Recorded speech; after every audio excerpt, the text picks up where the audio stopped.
Next, the Pennsylvania governor's debate between Governor Tom Wolf and his Republican challenger Scott Wagner.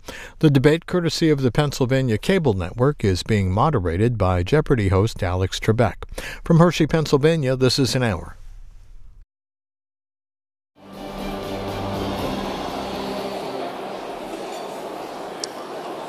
I'm back.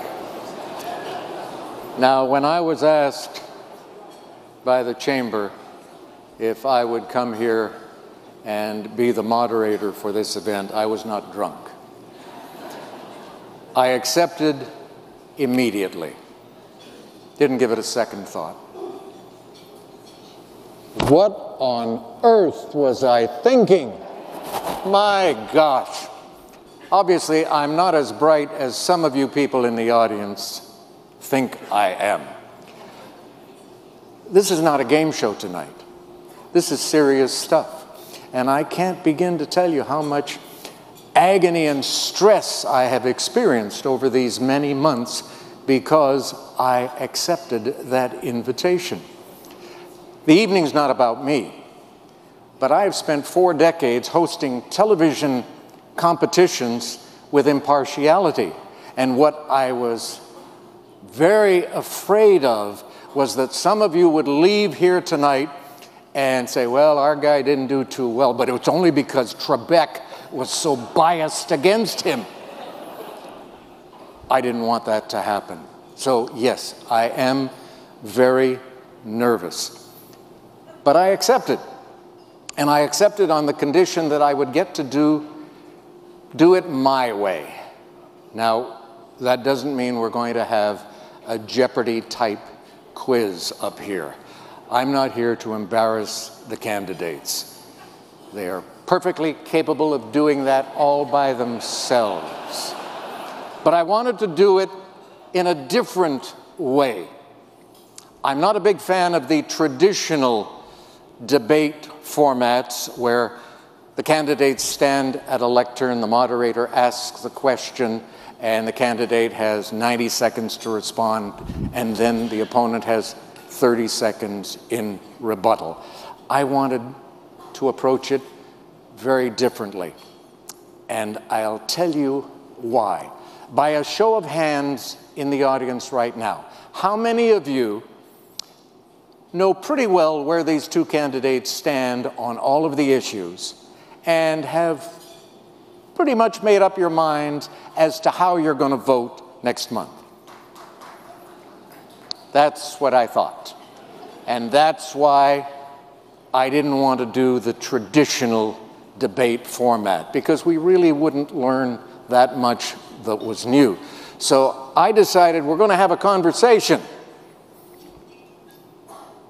where I can ask questions, I can prod, or I can challenge the candidates. And who knows, maybe we will discover something new about their personalities, their character that we didn't know beforehand.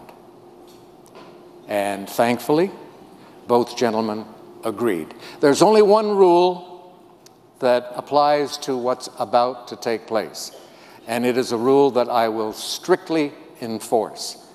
I will not tolerate any booing or hissing, not even if you direct it at the candidates.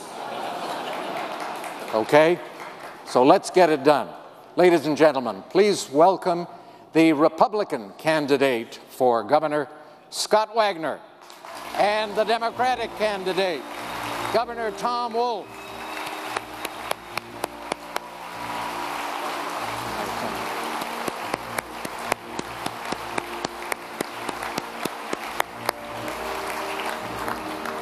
Governor, please be seated, gentlemen.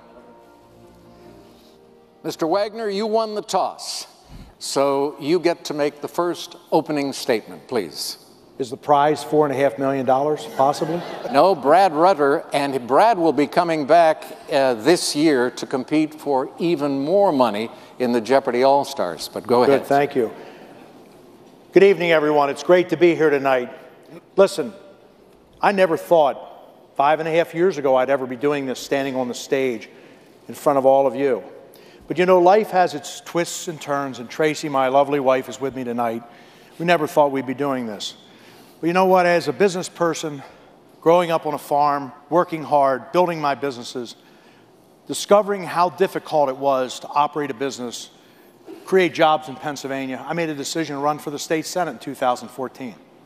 And I served in the state Senate for 4 years and left this past January to pursue this path.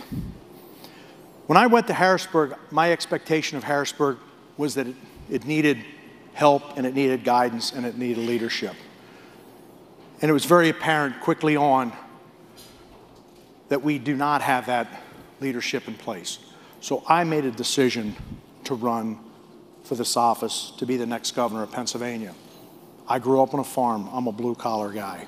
The governor had a very different upbringing and a very different lifestyle than I. So we'll talk about the issues tonight, but I'm honored to be here and be in front of all of you and talk about what's really going on in Pennsylvania. Tonight is about the people of Pennsylvania. Those are the people that we have to believe in, we serve, and we need to help make their lives better. Thank you. Governor. Thank you, Alex. Thank you for moderating this, and I want to thank the Chamber, Gene, and the Chamber for hosting this, and Scott, thank you for running. That's what happens in a democracy, and I appreciate that you're doing this. This is really a referendum on where we were and where we want to be and where we want to go. And when I got to Harrisburg as governor, I've been in politics now for 3 years and 8 months, not 3.5 years. And when I got to Harrisburg, we were not investing in education. Since I've been governor, we've invested historic amounts in education. We've invested in health care. We have almost 750,000 people who now have health insurance who didn't have it just 3 years ago. And we're doing something to address the terrible opioid epidemic that's facing Pennsylvania. But I've done this in a financially responsible way, balanced the budget. I made a deposit in the rainy day fund for the first time in over a decade, back in July. And I'm doing it with ethics and integrity. I don't take my salary. I actually pay my own way on state business. We have a gift ban in the executive branch. I am doing these things because I think public service is something different than anything else we do. And so this election is about that. Do we want to continue on this path? Do we want to continue doing the same thing we've been doing for the last 3.5 years?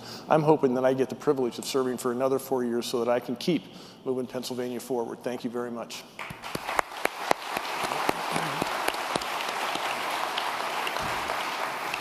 Sounds like you two are in competition for the Civility Award next year. Governor? Almost. You've got the job, so I'm going to direct the first question at you. I sense there is a certain amount of tension in this hall right now, so let's see if we can break it. Early this year, shortly after the Super Bowl, you got a pretty positive reaction from the audience when you uttered the words, "Fly, Eagles, fly." And that started me thinking. So please, sir, tell me the name of the starting defensive lineman for the Eagles, who has won 2 consecutive Super Bowls, each one with a different team.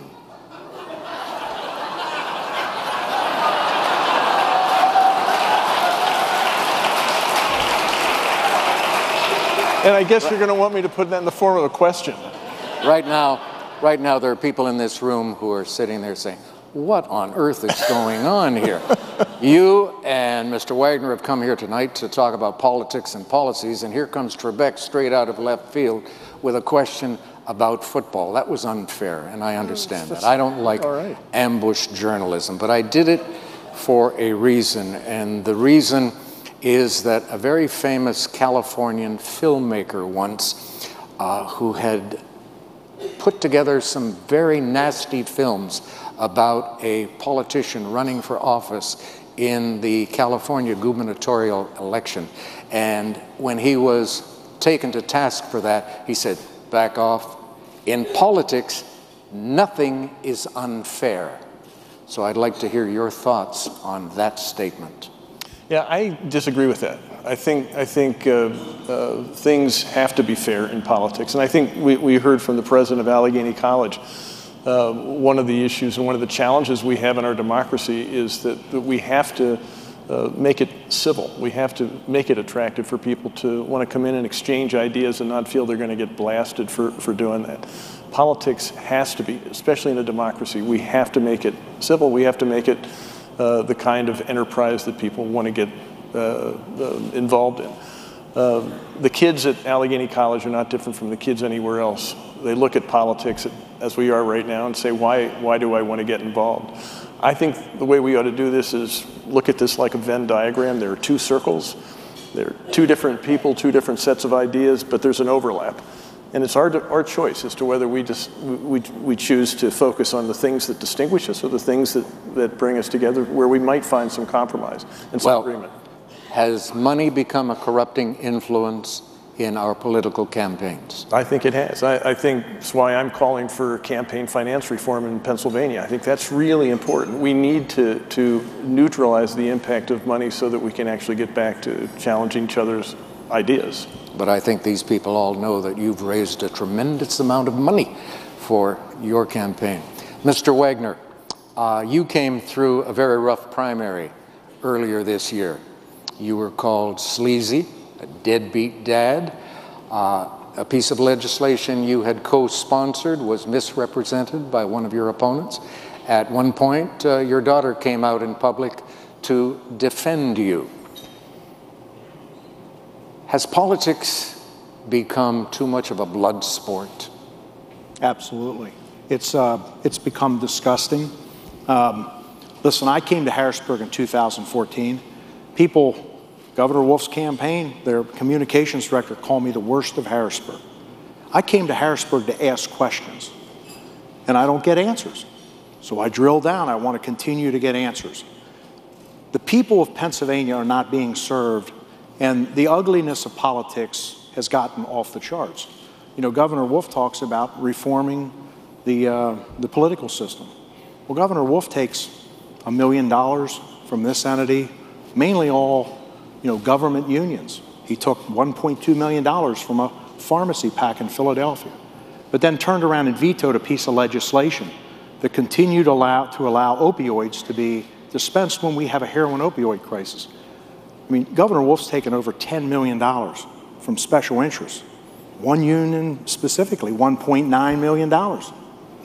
I'm out getting checks at $25, $10, $50, $100. I've been labeled as that I'm owned by special interests and I'm an insider. Trust me, I'm far from an insider.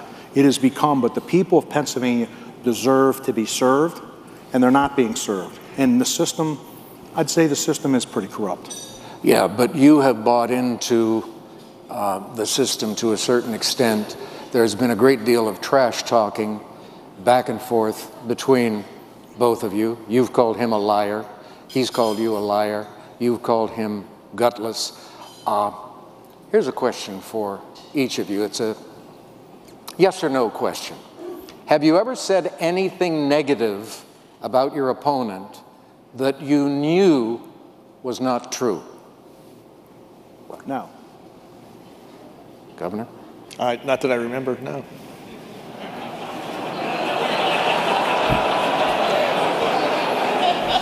I think, if I could, I think we have to recognize that we do have different points of view. For example, on the bill that Scott just talked about, I didn't want politicians to interfere with the doctor-patient relationship, especially knowing that some of the patients who would have been affected the most were police people, police and firemen. And those are the folks who get the worst injuries. Those are the folks who really need the doctor to make a decision for them, not some blanket idea as to how someone should be treated. And so I vetoed that. And You're talking now about the pond Lehocky. Yes. So my Department of Labor and Industry has, to the extent we were looking at how we could make our system work better to fight the opioid epidemic, I made sure that in workers' comp cases, anybody prescribing an opioid had to look at the prescription drug database to make sure they were not encouraging addictive behavior.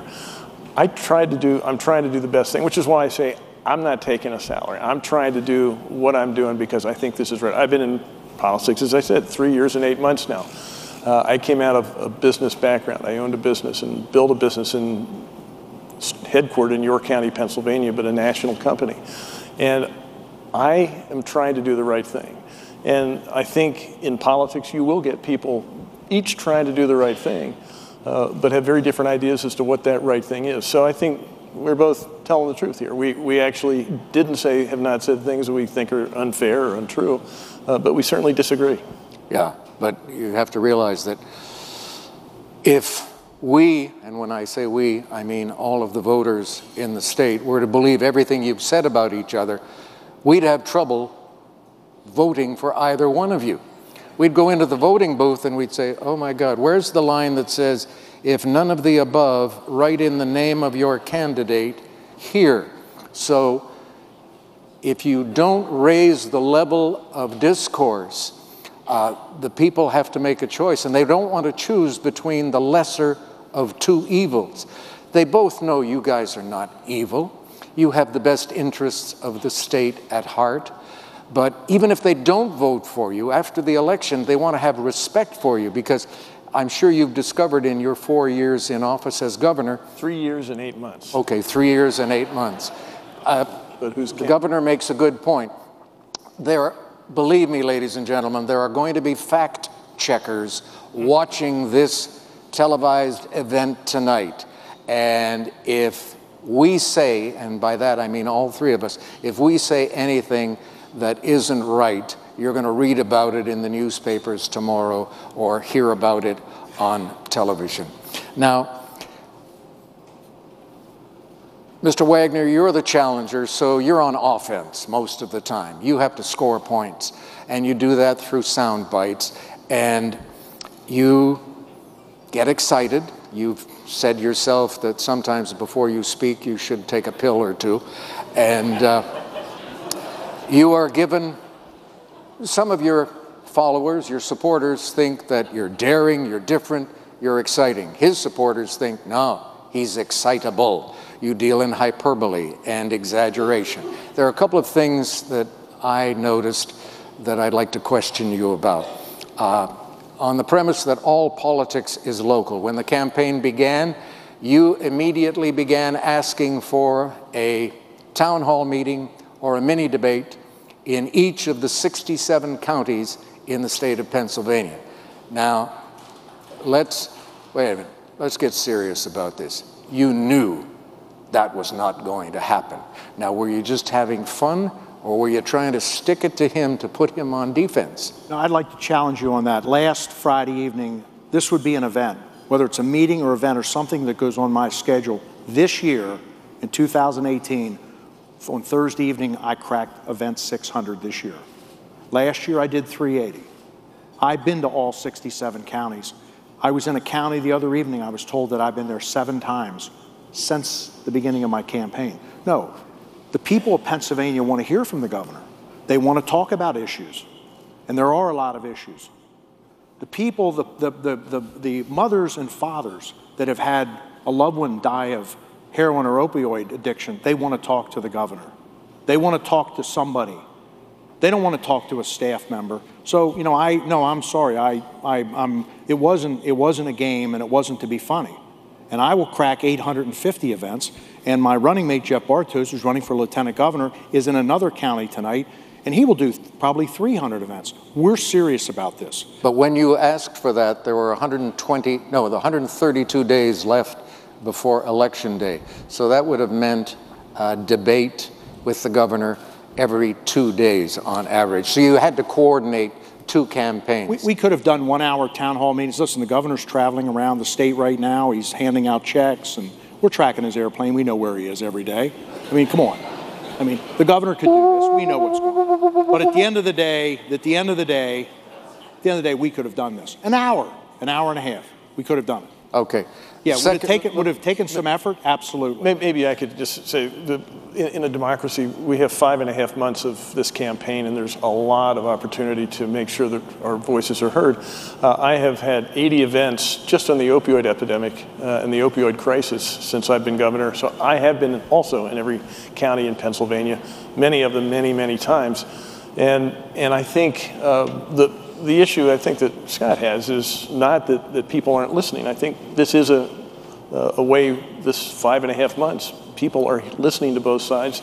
They're drawing their conclusions. They're understanding the contrast. I think people are listening.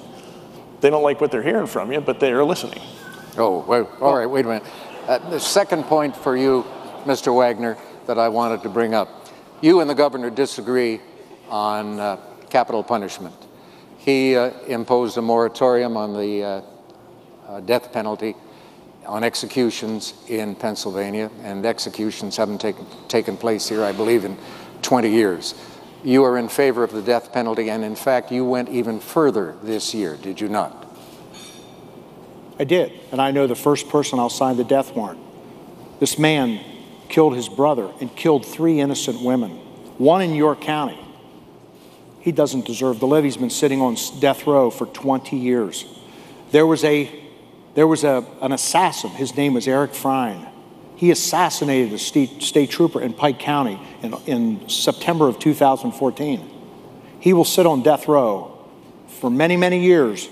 He assassinated a trooper, just like he would shoot a groundhog. And he talked about the satisfaction that he got out of taking that trooper's life. And then he wounded another trooper. This man is going to allow that person to stay on death row, and the family, the wife of that slain trooper and the 2 sons will never see justice. But when I say you went further, you were calling for a mandatory death penalty for people who kill students or adults on school property. Absolutely. I'm going to stand up for innocent people. To think that teachers and students can be in a school and be executed and killed senselessly, no. You need somebody that's going to stand up. Okay, well, I have 2 problems with that. You were, I'm sure, influenced by the Parkland shooting in Florida, where 14 students and 3 teachers were killed. Am I correct? Is that what?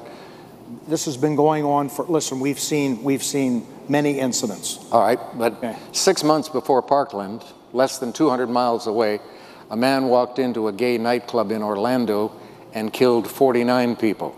6 months after Parkland, another lunatic in Las Vegas shot up an outdoor concert, killed 58 people. And they should get death. Yeah, but you didn't call for that at the time. You said you restricted it to school shootings. Now, justice has to be applied equally. So that's one of my concerns. The other concern, I'm not an attorney, but I know that in 1976, in the Supreme Court, Woodson versus North Carolina, the Supreme Court declared mandatory death sentences to be illegal. They left a little loophole in there for murders that are committed by inmates in prisons, but they closed that in 1987. So that's set law, isn't it? You have mentioned that you're going to put forward legislation to change all of that. It's not going to go anywhere, is it? Alex, a life is a life. And someone needs to stand up for someone who has lost a loved one and the victim. And that's what I intend to do. And you are very right about the nightclub. You're very right about Las Vegas. But you know what? We're going to get tough in this state. Our law enforcement people that are on the front lines every single day are not being backed up by this governor. They can leave the house. And to think that somebody could be sitting in a patrol car, drinking coffee, and be executed in their car, and they're gone. But meanwhile, there's nobody standing up for them, and that person who does that, commits that crime, and takes that life should pay the ultimate. Let me just point out that I think the people who committed those crimes should rot in prison and be punished severely. There was a Senate bipartisan commission looking at what we should do with the death penalty, and their recommendation was that Pennsylvania should continue with the moratorium. So I'm continuing to do what that bipartisan commission said we ought to do. Punishment is absolutely essential and called for the crimes that were committed there, and I think these people should rot in prison. Now, Mr. Wagner mentioned a few moments ago a line that has been used. It was first used, to my recollection, the morning after he won the primary. One of your PACs came out and accused him of being the worst of Harrisburg. Your spokespeople have used that phrase many times. Last night, my wife and I were watching television in the room, and there was an ad that again called him the worst of Harrisburg. Now, and you yourself, in a conversation with the distinguished political writer for the Philadelphia Inquirer, John Bayer, confirmed the validity of that statement. So in 3.5 years in the Senate, how did this man become the worst of Harrisburg? What did he do? And I think maybe in some cases we agree with this, that we need to have a government in Harrisburg that actually the people of Pennsylvania trust. We serve the people of Pennsylvania, and this democracy is best served by people who can be trusted. So I think, and I have tried to live this, that in public service, we cannot do things that we might do in the private sector. We have to do things in a more transparent and open way. For example, sharing tax returns. We have to do things that actually make people feel, yes, this is a democracy that has legitimacy in my mind, and we cannot have folks who I think routinely trash that. And I think Scott was the kind of person that I do not think a democracy really should have at its heart. All right. Driving up from Philadelphia yesterday, I noticed a billboard for you, Scott Wagner for governor, the man greedy politicians fear the most. Now, you have said in the past that you were willing to go into the legislature with a baseball bat and get these people to shape up. When you talk about greedy politicians, are you referring to them or to him? Who?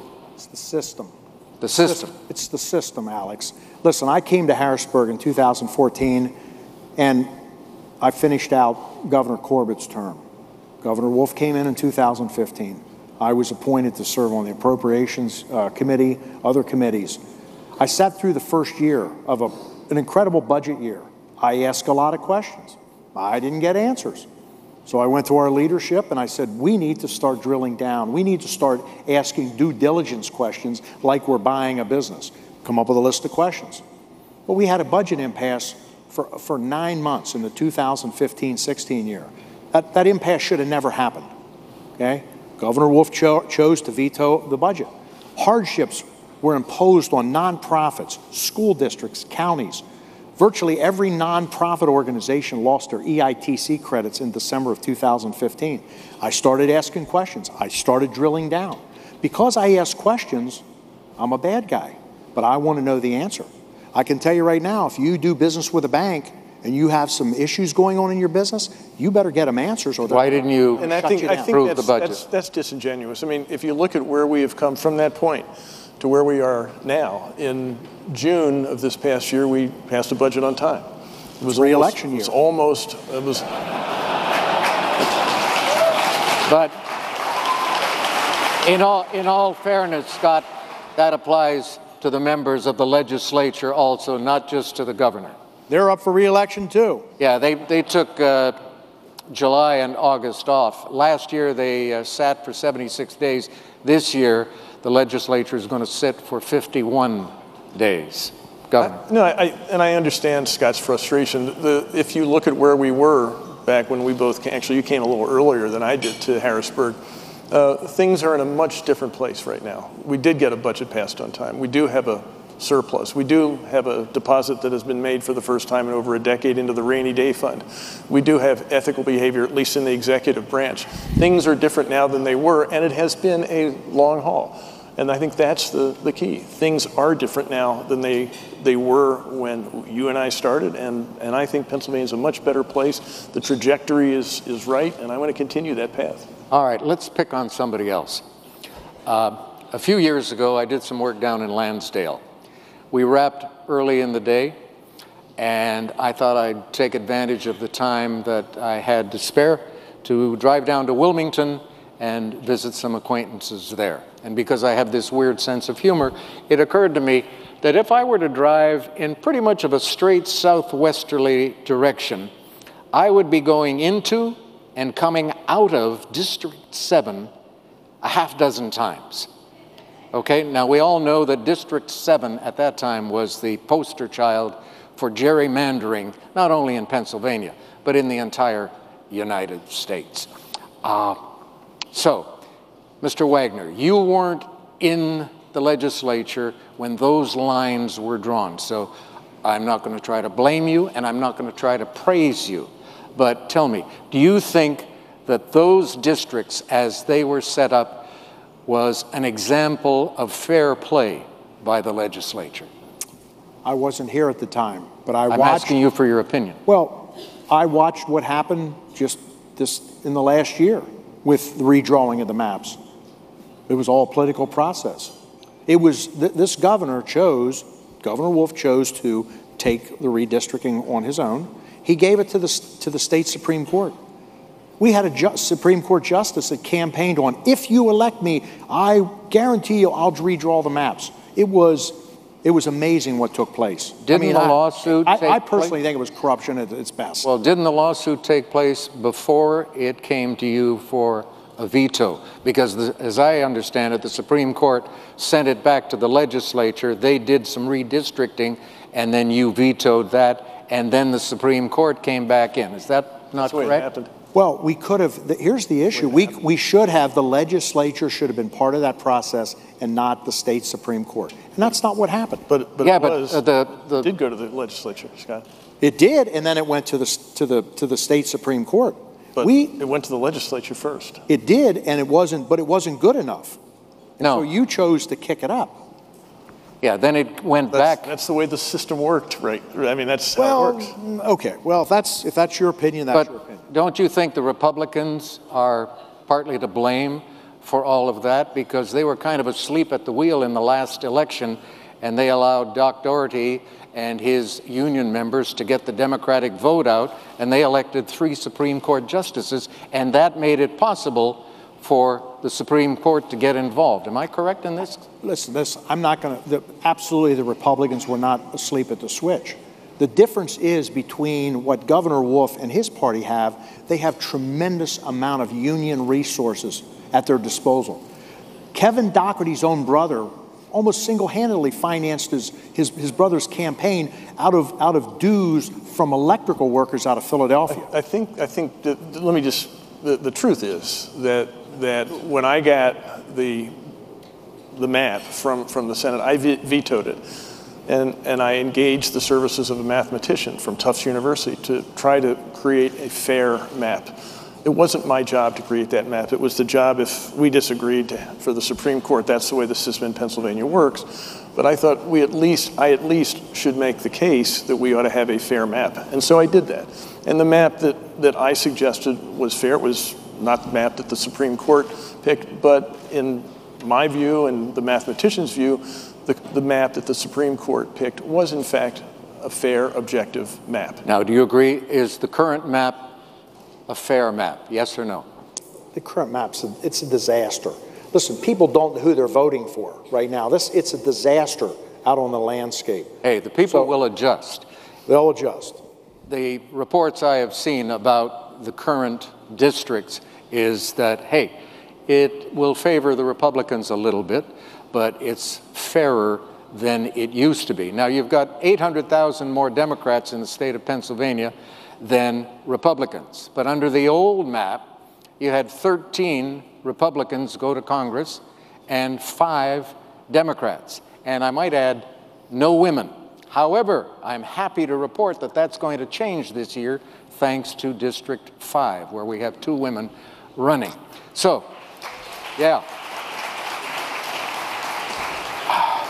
Now, whoever gets to be governor or is governor after this election is going to be in office for the next redistricting.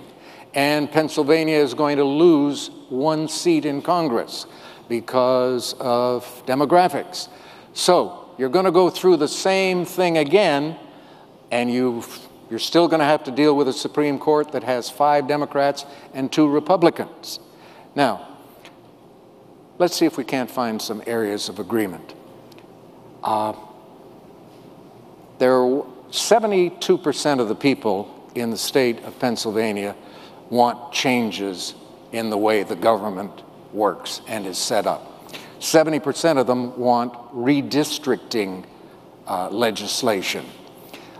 There was a proposal for a redistricting commission of 11 members. It got 607 amendments attached to it. Now, it seems to me that the legislature is trying to live up to its reputation as the place where good bills go to die. The last time I looked, the approval rating for the legislature was at 14%. The only thing with a lower rating in the Commonwealth of Pennsylvania is the Catholic Church. Now, don't go there. I was born and raised Catholic, and I'm just as ticked off as everybody else is over what has happened with the church. However, having said that, I would add this, if I may. When I was a young teenager, I attended a Catholic boarding school run by the Oblates of Mary Immaculate. 250 students, other boys, and I spent 3 years sharing the same accommodations 24/7 with 44 priests. And not once in those 3 years was there any sexual misbehavior. Now, boys are pretty sharp. We talk. We would have known. Okay? So I believe that there are Catholic priests out there who are able to minister to their congregations without preying, and that's P-R-E-Y, on the young people. Okay? And as you Pennsylvanians know full well, it doesn't only happen in the Catholic Church. It happens in politics. It happens in college sports. It happens in show business. So enough about that. Let's get back to the legislature. California this year became the 5th largest economy in the world. We're home to the... You weren't, I don't think you quite finished on the redistricting. Oh, yes. You did? Okay, all right. There are other ways of dealing with the legislature. California, the 5th largest economy in the world. We have an annual budget that is 6 times that of Pennsylvania, I believe. We have 39 million people. We have 40 senators and 80 members of the Assembly. We have 1 legislator for every 325,000 citizens. Pennsylvania, 13,253 legislators, 1 for every 52,000. I think you two are in agreement about reducing the size of the legislature. You voted for that, right? And are you in favor of that? No. You're not? No. Okay. I think we need to reform our legislative system. We need to do a better job, and we need to make it more responsive. I'm concerned that one route to do that, not to do that, is to reduce the number of elected officials. I think you're just going to, if you don't change the character of the place, if you don't change the responsiveness of the place, and you don't focus on those things, simply using that as a convenient means to get to the ends that you want, I don't think you're going to achieve those ends. What about closed primaries? It occurred to me that if I were a resident of the state of Pennsylvania, because I'm an independent, I could not vote in the primaries. Now, are you in favor of open primaries? I am. Mr. Wagner? You're in favor of open primaries also. Now, the President pro tem of the Senate has been advocating for open primaries also, but for a different reason. He has noticed that extremists in both parties are squeezing out some of the old-time politicians. Now, there are, how many? 800,000 independents in Pennsylvania, and they tend to be more moderates. Now, Mr. Wagner, you said you agreed that open primaries are a good thing. You have to be careful what you wish for, because if there had been open primaries in this last go-around, maybe the governor and I would be sitting up here with Laura Ellsworth tonight, because she was a more moderate person. So you have to be very careful about that. Now, what about reducing the term for legislators? You have somebody in the House who's been there since '76, somebody in the Senate who's been there since '79. If you get more turnover, aren't you likely to find more people who are not as entrenched in their ideologies, Governor? Yeah, actually, in the 19th century, in places, legislatures like the U.S. House of Representatives, we had higher turnover rates. And one of the reasons for the higher turnover rates was, I think, more competitive elections. And I think the gerrymandering has been the problem, is what caused the lack of competitiveness in our elections. If we had more competitiveness in our state, Senate, and House elections, I think we'd have higher turnover. Okay. Let's move on to business and taxes, because that's one of the high points of your campaign, Mr. Wagner. From all I've been able to gather, even though Pittsburgh and Philadelphia were among the 20 top cities contending for the new headquarters for Amazon, it doesn't look like either one is going to be a winner. Even though, from what I hear, Philadelphia put forth a very solid presentation. How do you view all of that? If it works out that way, where did they go wrong? Here's our situation in Pennsylvania. We have between 200 and 400,000 skilled labor positions open in Pennsylvania.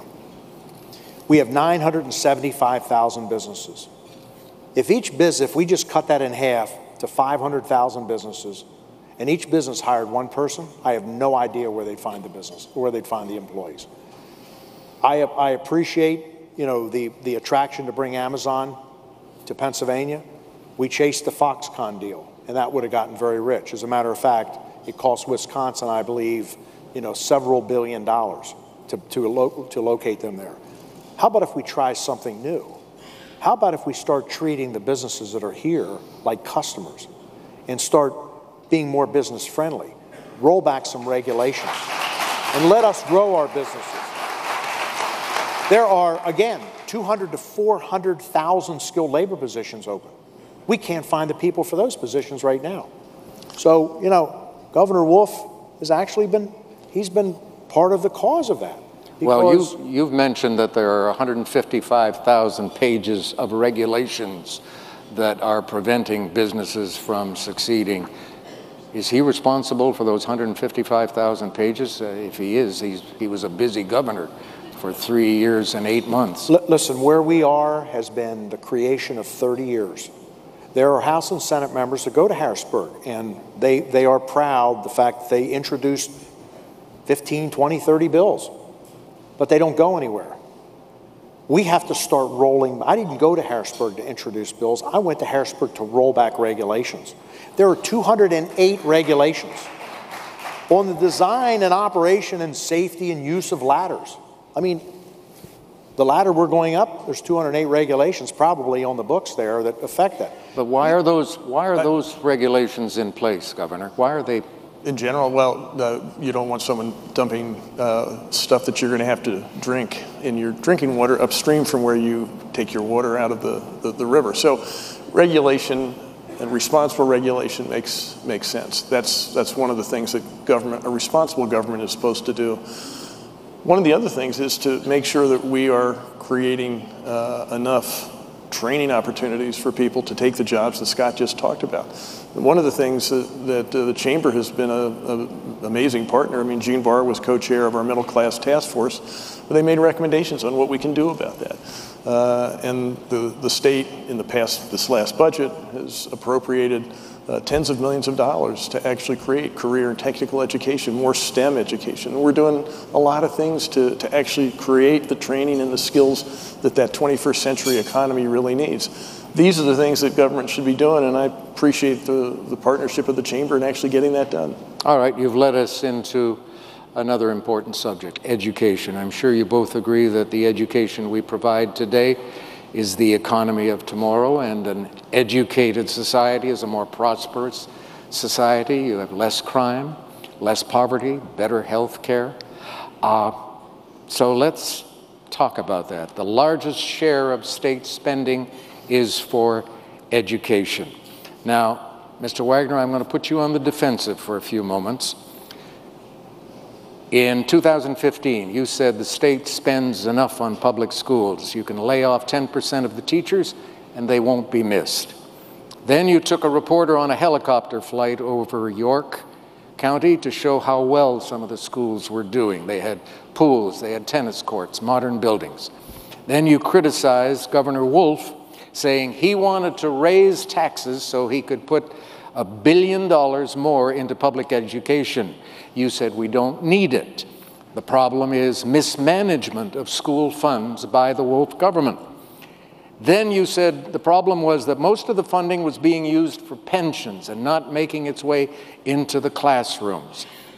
Then you revealed your education plan, and that called for an injection of $1 billion into education without raising taxes. Now, it seems to me that you have done a full 180. You started by saying they don't need any extra money, and now I'm going to put $1 billion into education. You want to explain? Here's a fact. Yes. Here's a fact. The governor did not put any money in education in the first 3 years of his administration because he didn't sign a budget. The legislature did that. Only this year did the governor put money in education. If you don't sign a budget, the money's not going there. But here's a fact. Approximately $2 billion went into the education system in the last 4 years. The Philadelphia Inquirer did a story probably in the last month that $1.3 billion of that $2 went to pensions. We have a pension crisis.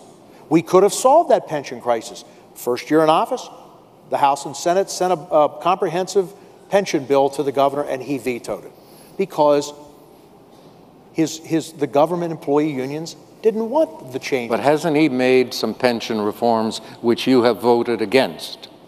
Listen, at the end of the day, and I don't want to offend my colleagues, it doesn't do anything. It's just, what are we talking, like 20 million or whatever? Ask people in the financial world. It didn't do any heavy lifting. We need to go into a 401k program for new hires after a specific date. We have a $70 billion pension crisis. But We did that. you can't get rid of that unfunded pension overnight. It's going to take time. Oh, this is a massive problem. And listen, at the end of the day, but meanwhile in 2016, in one of our pension funds, we accepted a return of 1.29%. when the benchmark goal was 7.5%. And we overpaid money managers, according to the treasurer, $5.5 billion over the last 10 years. See, nobody wants to do any heavy lifting. And that's what we need to start doing. There's a lot of this governor is not willing to do that. A lot of protesting here. Actually, there is a bipartisan effort to do something about management fees. I'm not sure you've been very supportive of that. We actually had a pension reform bill that both the Wall Street Journal editorial page and the Washington Post editorial page thought was really good. We do have an unfunded pension liability issue, and we've got to do something about that. But we are here in Pennsylvania doing something that most states are not, and that is addressing the pension issue in a bipartisan way. Well, it's been my experience that almost every state in America has an unfunded pension liability problem. But let's talk about education. Well, we just keep playing the violin for the next 10 years. But it's an obligation. We need to do something now. No, but it's an obligation, and you have to recognize that, and you have to satisfy that obligation. Alex, I do recognize that, and we have to solve this problem. Listen, I had school teachers come to my office when I was in the Senate. Retired school teachers, please don't take our pensions away. The government sector unions, corrections officers, school teachers are all telling their members, Wagner gets elected, he's going to take your pensions away. That's not true. I'm just the cleanup guy. But I can tell you we can do better to accept 1.29%. Governor Wolf, and you didn't do anything about it. You were in office in 2000. All right, let's talk about your education plan, since that's what we were going to discuss. You're going to put $1 billion into education. Show me the money. Where is it coming from? Well, that's interesting. I'm going to go to zero-based budgeting. We're going to balance our checkbook in Harrisburg, something we haven't done in 30 years. I presented a plan along with Representative Seth Grove to the governor in 2016. It was a taxpayer caucus report, and we presented potential savings between $3 and $4 billion. We never heard from the governor's staff. We never heard from the governor. We were just discounted as being like disruptors. You know what? We have to turn over every single rock in Harrisburg, and we need to start finding money, and there's money out there. Well, you have a structural deficit in this state. You guys balance the budget by drawing on one-time elements. That's not true. We actually have a balanced budget.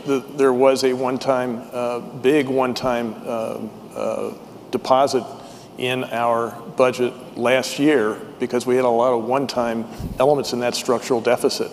But we have a balanced budget at the end of last year. The end of the first quarter so far this year, I track the financial condition of the state on a daily basis, and we're doing very well right now. All right, but with regard to education, Pennsylvania is not doing that well. I mean, 37% of the state funds go to K through 12 education. Most states are 10% above that. Some states over 50%. You're talking about the proportion of the funding that goes into education, state versus local. Yeah. Yeah, you're right. Yeah. That's right. And for higher education, it's even worse. Pennsylvania ranks, fourth from the bottom of the 50 states. Mm-hmm. You guys have been shortchanging education in this state for decades.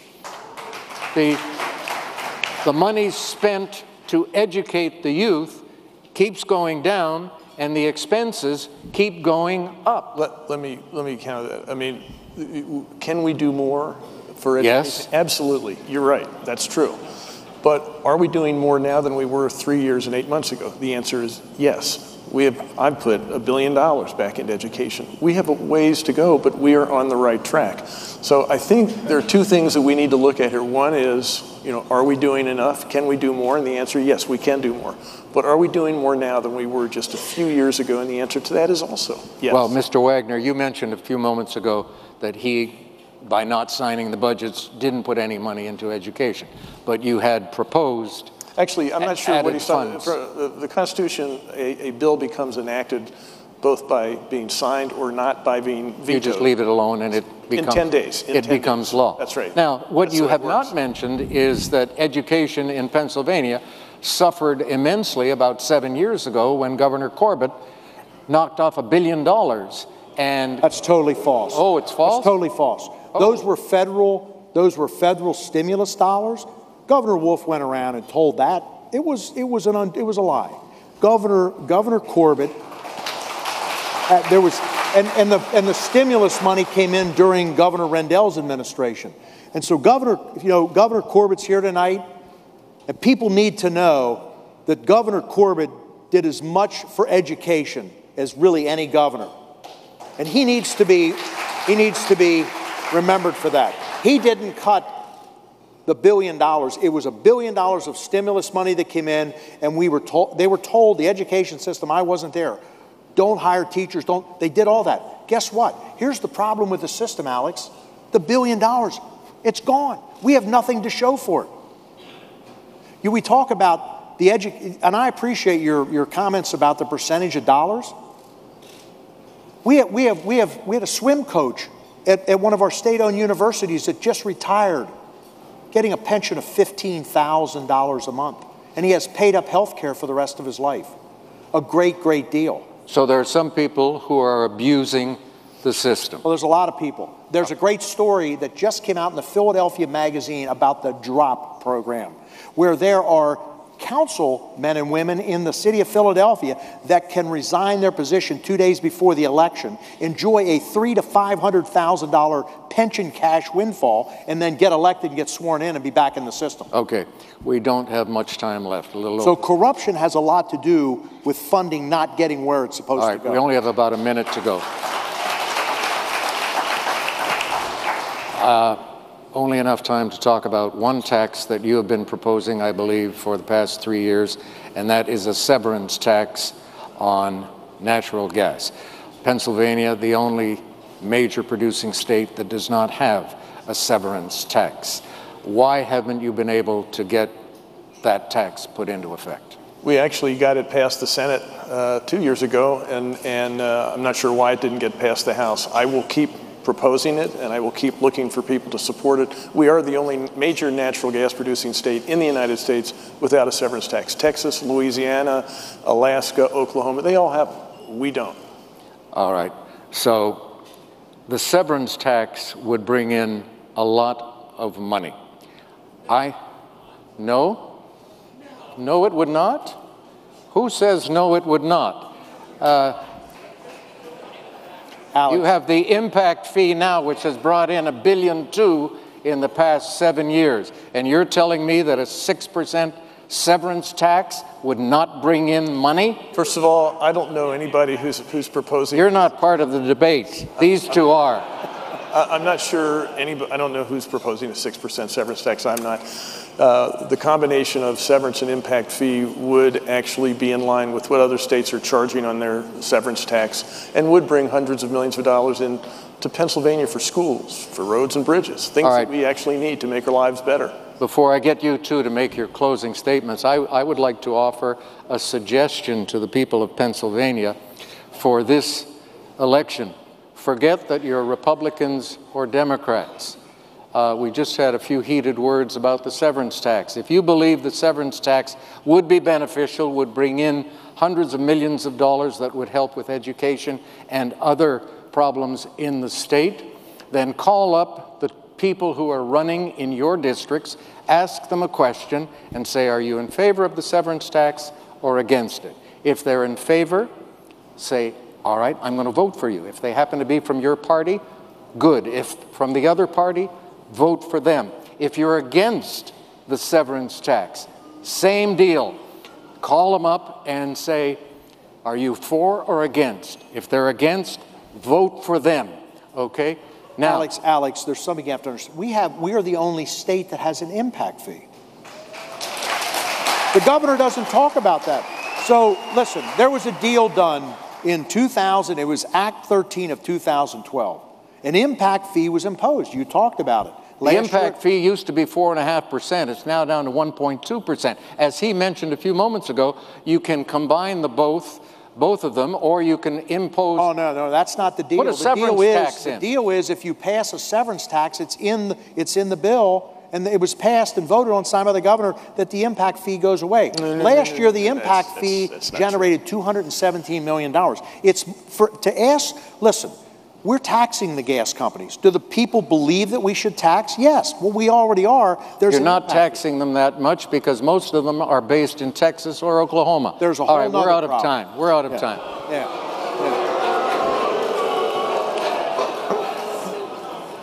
What did I tell you guys at the beginning? No booing or hissing. I think they were booing and now you're directing it at me. All right, Governor, your closing remarks, please. Again, Alex, thank you for moderating this, and I want to thank the Chamber for actually hosting this and organizing this event. And Scott, thank you for running. I think in a democracy, again, we need two candidates at least to show the contrast and the two different visions that we have for Pennsylvania. My vision is really simple. It is that if you start from where I started 3 years and 8 months ago, Pennsylvania was underfunding its schools. We need to do a better job. I have put $1 billion into our schools.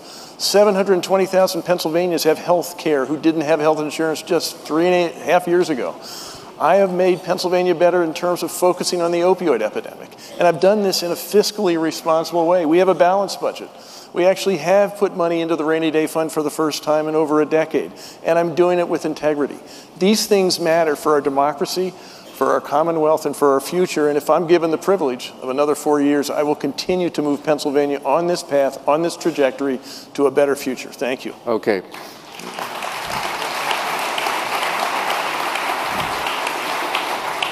You know, we've had a great evening tonight. You know, the people here at the Hershey Lodge and Convention Center, the servers, did you notice how they served 1,700 meals flawlessly? Did you notice that?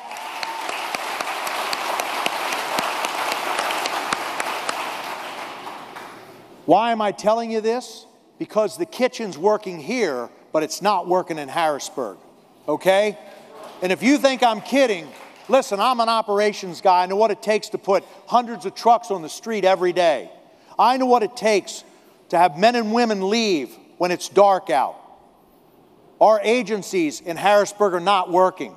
If I was going to write a book or produce a movie, it would be Government Gone Wild. Do you know what DEP stands for? Don't expect permits. That's what it stands for. Listen, we could talk about gas taxes in Pennsylvania. We do have the highest gas tax in the nation. And you know what? I'm okay with that. But you know what? We shouldn't have more potholes than ever in the last 4 years. There's more trash along the highways. There's more bent-up guide rails. Listen, if you do what I've been doing for the last year, over 600 stops, talking to people in truck stops and in diners, manufacturing plants, coal mines, natural gas drill sites. Go up to Elk County to the beautiful Elk Visitor Center. Visit the Lumberman's Museum. Go around Pennsylvania and talk to the people of Pennsylvania. They have a completely different opinion of Governor Wolf. Things aren't working, and it's about time it changes. Listen, folks, I'm not trying to be politically correct, and I don't need this job, and I don't need the money. I have a great career. But I want to tell you something. I've met some of the greatest people in Pennsylvania as I've traveled around. Farmers, for example.